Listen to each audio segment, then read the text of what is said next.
જય શ્રી કૃષ્ણ. રાધે રાધે. સર્વ ભક્તોનું સ્વાગત છે આપણી યુટ્યુબ ચેનલ સનાતન ભક્તિમાં. આજે આપણે શ્રી પુરુષોત્તમ મહાત્મયના 21મા અધ્યાયનું શ્રવણ કરીશું.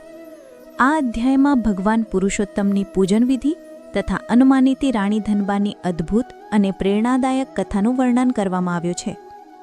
સનાતન ધર્મમાં શાસ્ત્રો અને પુરાણોમાં સર્વ માસોમાં શ્રેષ્ઠ માસ તરીકે પુરુષોત્તમ માસનું ગાન કરવામાં આવ્યું છે.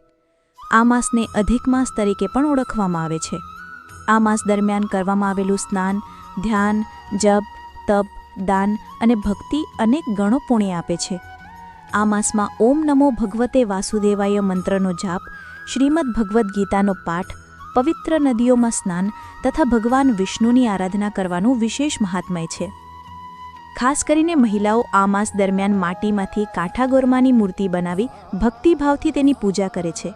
દરરોજ કથા, આરતી, ભજન, કીર્તન અને વ્રત દ્વારા પુરુષોત્તમ ભગવાનને પ્રસન્ન કરવાનો પ્રયાસ કરે છે. માસના અંતિમ દિવસે ગોરમાને વિસર્જન કરીને પૂર્ણાહુતિ કરવામાં આવે છે. હવે આપણે ભગવાન પુરુષોત્તમની પૂજન વિધિ વિશે જાણીએ. સૂત પુરાણી બોલ્યા કે હે મુનિશ્રેષ્ઠો, પુરુષોત્તમ માસની વ્રત વિધિ જણાવ્યા પછી હવે હું ભગવાન પુરુષોત્તમની પૂજન વિધિ જણાવું છું. તેથી ધ્યાનપૂર્વક સાંભળો.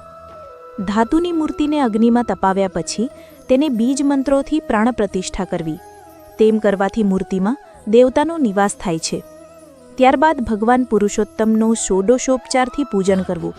ભગવાનનું આહ્વાન કરી તેમને આસન અર્પણ કરવું. ત્યારબાદ તેમના ચરણ ધોવા, અધર્ય અર્પણ કરવું અને આચમન કરાવવું.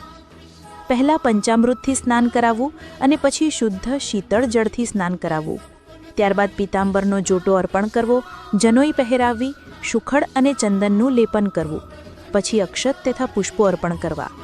આ દરેક વિધિ વખતે સંબંધિત બીજ મંત્રો અવશ્ય બોલવા. ત્યારબાદ ભગવાનના અંગ પ્રત્યંગની પૂજા કરવી. ચરણ, ઘૂંટી, ઢીંચણ, જાંઘ, કેડ, લિંગ, નાભી, હૃદય, કંઠ, બાહુ, મુખ, નેત્ર અને મસ્તકની પૂજા ક્રમબદ્ધ રીતે કરવી. દરેક અંગની પૂજા સમયે તેના બીજ મંત્રોનું ઉચ્ચારણ કરવું. પછી સુગંધિત ધૂપ અર્પણ કરવો, હોમ કરવો, નૈવેદ્ય ધરાવવું, જળપાન કરાવવું, શ્રીફળ અર્પણ કરવું, સોપારી તથા નાગરવેલનું કાન ધરાવવું અને દાન કરવું. ત્યારબાદ આરતી ઉતારવી, પ્રદક્ષિણા કરવી, પુષ્પાંજલિ અર્પણ કરવી અને નમસ્કાર કરવા. પછી ક્ષમાયાચના કરતા કહેવું કે હે દેવોના દેવ, મેં જે રીતે પૂજન કર્યું છે તેમાં કોઈ દોષ રહી ગયો હોય તો ક્ષમા કરી આ પૂજન સ્વીકારી લેજો. ત્યારબાદ નામમંત્રોથી સ્વાહા ઉચ્ચારણ કરી તલનો હોમ હવન કરવો. આખો પુરુષોત્તમ માસ ભગવાન સમક્ષ અખંડ દીવો પ્રગટાવવો. આ રીતે ભગવાન વિષ્ણુનું ભક્તિભાવથી પૂજન કરનાર આ લોકમાં સુખ ભોગવી અંતે વૈકુંઠ ધામ પામે છે. બોલો પુરુષોત્તમ ભગવાનની જય. હવે સાંભળીએ અનમાનિતી રાણી ધનબાની અદ્ભુત કથા. ચંદનપુરમાં કેશવસેન નામના રાજા રાજ્ય કરતા હતા. તેમની પ્રથમ રાણીનું નામ ધનબા હતું. લગ્નને ઘણા વર્ષો વીતી ગયા છતાં તેમને સંતાન પ્રાપ્ત ન થયું. તેથી રાજાએ માનકુંવરબા સાથે બીજા લગ્ન કર્યા. થોડા જ વર્ષોમાં માનકુંવરબાએ ચંદ્ર જેવા સુંદર પુત્રને જન્મ આપ્યો. પુત્ર પ્રાપ્તિ થતાં રાજાનો પ્રેમ અને માન સગળું માનકુંવરબા તરફ વળી ગયું. બીજી બાજુ ધનબા દેખાવે સામાન્ય હતી અને સંતાન પણ નહોતું. તેથી રાજા તેમની અવગણના કરવા લાગ્યા. ધીમે ધીમે ધનબાને મહેલના છેવાડે બે નાના ઓરડામાં રહેવું પડ્યું. નોકર ચાકર પણ તેમનું માન રાખતા ન હતા. સમગ્ર રાજ્યમાં ધનબા અનમાનિતી રાણી તરીકે ઓળખાવા લાગી. પરંતુ ધનબા ગુણવાન, સહનશીલ અને ધાર્મિક હતી. તેમણે માનવનો સહારો છોડીને ભગવાનનો સહારો લીધો.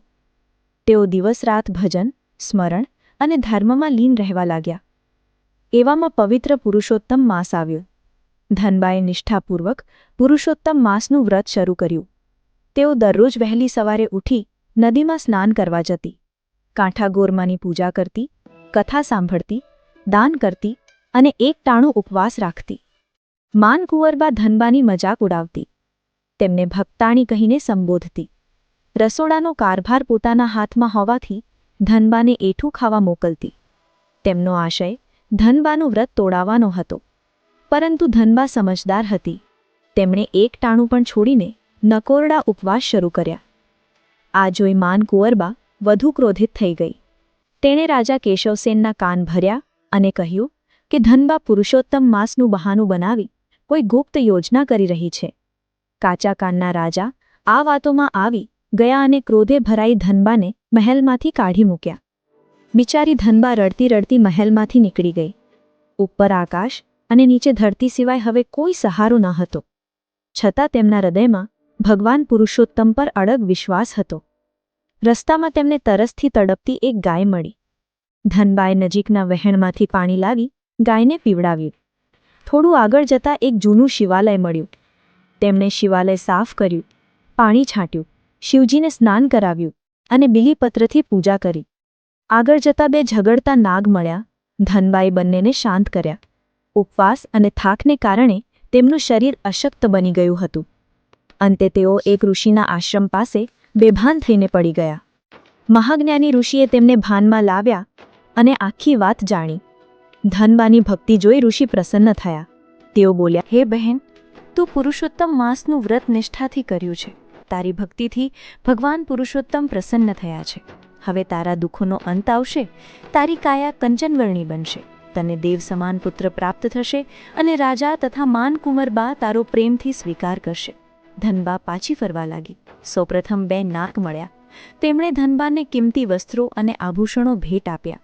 પછી શિવાલય આવ્યું. ભગવાન શિવે ધનબાને પ્રસાદ આપ્યો. પ્રસાદ ગ્રહણ કરતાં જ તેમની કાયા સુવર્ણ જેવી તેજસ્વી બની ગઈ. થોડું આગળ તેજ ગાય મળી. ગાયે તેમને અક્ષય દૂધનું કળશ આપ્યું અને આશીર્વાદ આપ્યા. આમ ધનબા જ્યારે નગરના દ્વાર પાસે પહોંચી ત્યારે તેમનું દિવ્ય સ્વરૂપ જોઈ લોકો આશ્ચર્યચકિત થઈ ગયા. એક ગોવાળ દોડતો રાજમહેલ ગયો અને રાજાને સમાચાર આપ્યા. પુરુષોત્તમ ભગવાનની કૃપાથી રાજા કેશવસેન અને માનકુંવરબાના હૃદયમાં પરિવર્તન આવી ગયું હતું. બંને પોતે ધનબાને લેવા નગરના દ્વાર સુધી આવ્યા. તેમણે ધનબાનું ભવ્ય સ્વાગત કર્યું અને માન સન્માન સાથે મહેલમાં પાછી લાવ્યા. સમય જતાં 9 માસ પછી ધનબાએ દેવ સમાન પુત્રને જન્મ આપ્યો. રાજા કેશવસેન આનંદથી ઝૂમી ઉઠ્યા. માનકુંવરબાએ પણ પુરુષોત્તમ માસના વ્રતનું મહાત્મ્ય સમજી લીધું. ત્યારબાદ સમગ્ર રાજપરિવાર ભક્તિ અને સુખથી જીવન જીવવા લાગ્યો. આ કથા આપણને શીખવે છે કે પુરુષોત્તમ માસનું વ્રત, ભક્તિ, દાન અને સેવા ક્યારેય વ્યર્થ જતા નથી. ભગવાન પોતાના ભક્તની દરેક પરીક્ષામાં સાથે રહે છે અને યોગ્ય સમયે તેની તમામ મનોકામનાઓ પૂર્ણ કરે છે. હે પુરુષોત્તમ ભગવાન, જેમ તમે રાણી ધનબાને ફળ્યા તેમ આ કથા વાંચનાર, સાંભળનાર અને શેર કરનાર તમામ ભક્તોને ફળજો. બોલો પુરુષોત્તમ ભગવાનની જય. જો તમને આ પવિત્ર કથા પસંદ આવી હોય તો વિડીયોને લાઇક કરો, તમારા મિત્રો અને પરિવારજનો સાથે શેર કરો, કોમેન્ટમાં જય શ્રી કૃષ્ણ જરૂર લખો અને આવી જ પુરુષોત્તમ માસની કથાઓ, વ્રત કથાઓ અને સનાતન ધર્મના વિડીયો જોવા માટે અમારી YouTube ચેનલ સનાતન ભક્તિને સબસ્ક્રાઇબ કરીને બેલ આઇકન જરૂર દબાવો. સર્વ ભક્તોને મારા જય શ્રી કૃષ્ણ. રાધે રાધે.